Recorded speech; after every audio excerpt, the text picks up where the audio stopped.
하나님의 말씀 사도행전 13장 13절로 25절입니다. 바울과 및 동행하는 사람들이 바보에서 배 타고 밤빌리아에 있는 버가에 이르니 요한은 그들에게서 떠나 예루살렘으로 돌아가고 그들은 버가에서 더 나아가 비시디아 안디옥에 이르러 안식일에 회당에 들어가 앉으니라. 율법과 선지자의 글을 읽은 후에 회당장들이 사람을 보내어 물어 이르되 형제들아 만일 백성을 권할 말이 있거든 말하라 하니 바울이 일어나 손짓하며 말하되 이스라엘 사람들과 및 하나님을 경외하는 사람들아 들으라. 이 이스라엘 백성의 하나님이 우리 조상들을 택하시고 애굽 땅에서 나그네 된 그 백성을 높여 큰 권능으로 인도하여 내사 광야에서 약 40년간 그들의 소행을 참으시고 가나안 땅 7족속을 멸하사 그 땅을 기업으로 주시기까지 약 450년간이라. 그 후에 선지자 사무엘까지 사사를 주셨더니 그 후에 그들이 왕을 구하거늘 하나님이 베냐민 지파 사람 기스의 아들 사울을 40년간 주셨다가 패하시고 다윗을 왕으로 세우시고 증언하여 이르시되 내가 이새의 아들 다윗을 만나니 내 마음에 맞는 사람이라 내 뜻을 다 이루리라 하시더니 하나님이 약속하신 대로 이 사람의 후손에서 이스라엘을 구원하여 구주를 세우셨으니 곧 예수라. 그가 오시기 앞서 요한이 먼저 회개의 세례를 이스라엘 백성에게 전파하니라. 요한이 그 달려갈 길을 마칠 때에 말하되 너희가 나를 누구로 생각하느냐? 나는 그리스도가 아니라 내 뒤에 오시는 이가 있으니 나는 그 발에 신발끈을 풀기도 감당하지 못하리라 하였으니 아멘. 앞서서 13장 1절로 12절까지의 말씀을 증거하면서 하나 놓친 것이 있는데 그것은 그 본문에서 최초로 바울이라고 하는 이름이 등장하는 겁니다. 사울, 바울이라고 하는 사울. 나중에 가면 사울이라고 하는 바울. 그렇게 설명하기도 합니다. 이제 사도 바울의 사역이 시작되기 시작한 것입니다. 바울 일행 중 요한이 예루살렘으로 돌아가고 나머지 사람들은 비시디아 안디옥까지 가서 안식일에 회당에 들어갑니다.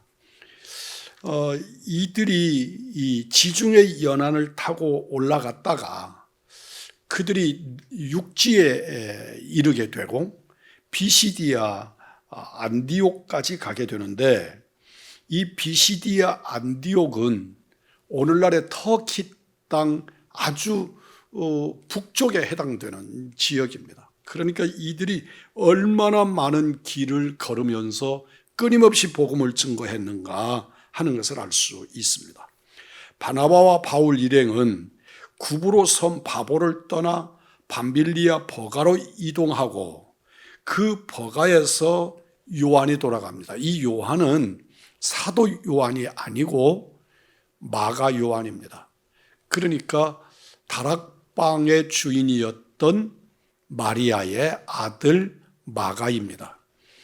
이제 이 일로 인해서 사도 바울과 마가의 관계 그리고 바나바의 관계가 꽤 어려운 관계로 접어드는 것을 후에 발견하게 됩니다.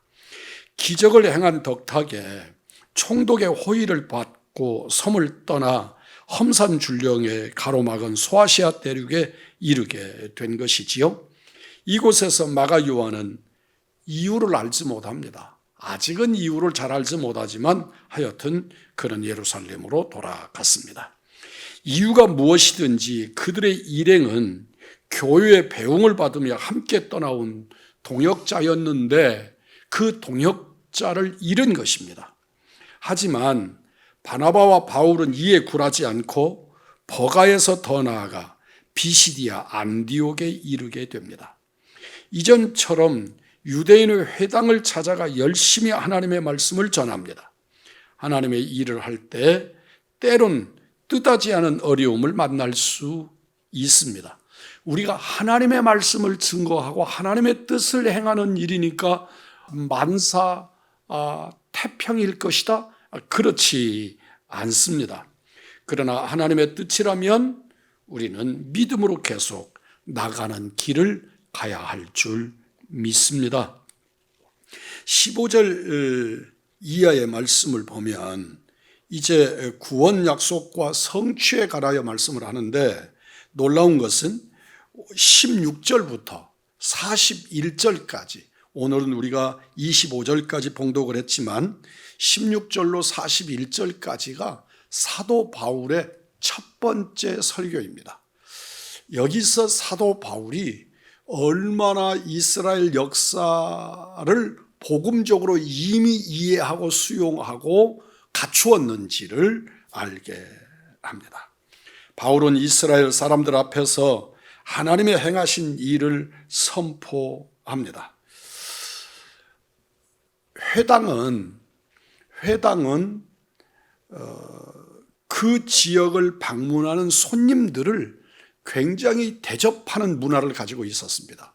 그 중에서도 랍비의 방문은 그들에게 있어서는 환영하는 일이었고, 사울이라고 하는 바울이라고 하는 사울은 랍비였기 때문에 회당을 방문할 때마다 선대를 받습니다. 사도 바울은 그 일을 아주 선용하고 있는 것을 발견합니다. 내게 주어진 신분, 내가 가질 수 있는 것들을 최대한 복음 증거에 활용하고 있는 것입니다. 지금 랍비가 회당에 방문하게 되니까, 이 비시디아 안디옥의 회당에 방문하니까 비시디아 안디옥의 회당장이 바울에게 말씀을 증거해 달라고, 교훈을 달라고 요청한 거지요. 바울은 당연히 그 자리에서 생명의 복음 예수 그리스도를 증거합니다. 이제 바울이 선포합니다. 하나님은 그들의 조상 이스라엘을 택하시고 애굽에서 종된 그들을 큰 권능으로 인도해 내시고 광야의 불순종을 참으시고 가나안 족속을 멸하신 후에 그 땅을 이스라엘의 기업으로 주셨다. 사사들에 이어서 왕을 주셨고 약속의 성취를 위해 하나님의 뜻을 이룰 다윗을 세우셨다고 증거합니다. 다윗에게 약속하신 대로 그 후손에서 하나님의 뜻을 성취할 일을 세우시는데 그분이 바로 예수시다. 그래서 다윗의 완성이 예수신 것을 우리에게 말씀하고 있습니다. 이스라엘의 역사를 아주 짧게 관통해 버립니다. 이스라엘은 이미 예수님을 알고 있었고 또 선지자들을 통해서 선포되었는데, 막상 예수님이 오시니까 그 예수님을 알지 못했고 예수님을 대적했다고 말씀합니다. 이스라엘에게 회개의 세례를 선포한 세례 요한도 예수님에 대해서 말씀했다고 요한복음 1장 29절로 34절까지 기록하고 있습니다. 하나님은 이스라엘 역사를 통해 뜻을 세우시고 이루십니다. 오늘도 하나님은 우리들 가운데 뜻을 세우고 이루시는데, 오늘의 코로나19 같은 이 어려운 상황도 하나님의 뜻을 드러내시는 방법으로 이해합니다. 이 땅의 모든 일들, 그 중에서도 구원 역사는 우리 주 예수 그리스도를 통해 모든 것이 완성될 것입니다.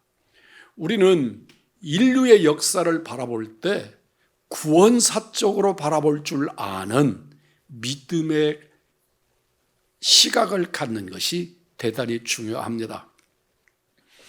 세상 사람들이 바라보는 것은 현상 중심이고 사건 중심이겠지만, 우리들은 우리 주 예수 그리스도께서 우리들을 향하셔서 이루시고자 하는 종말론적이고 구원사적으로 바라보는 신령한 눈을 갖는 우리 믿음의 사람들이기를 주의 이름으로 축복합니다. 거룩하신 아버지, 우리 마음의 중심에 언제나 우리 아버지 하나님이 계시기를 원합니다. 사람을 지나치게 의지하면서 일을 하거나 사람 때문에 낙심해서 사명을 포기하는 일이 없게 하여 주시옵시고 오직 하나님 한 분만을 바라보는 믿음의 사명의 삶을 살도록 우리 주님 은혜를 베풀어 주옵소서. 진정으로 그리스도인다운 역사관을 갖게 하여 주시옵시고 하나님의 은총과 뜻을 구해내는 믿음의 사람들, 삶의 현장, 가정 우리들이 되도록 복 주시옵소서. 예수 그리스도의 이름 받들어 기도 올리옵나이다. 아멘.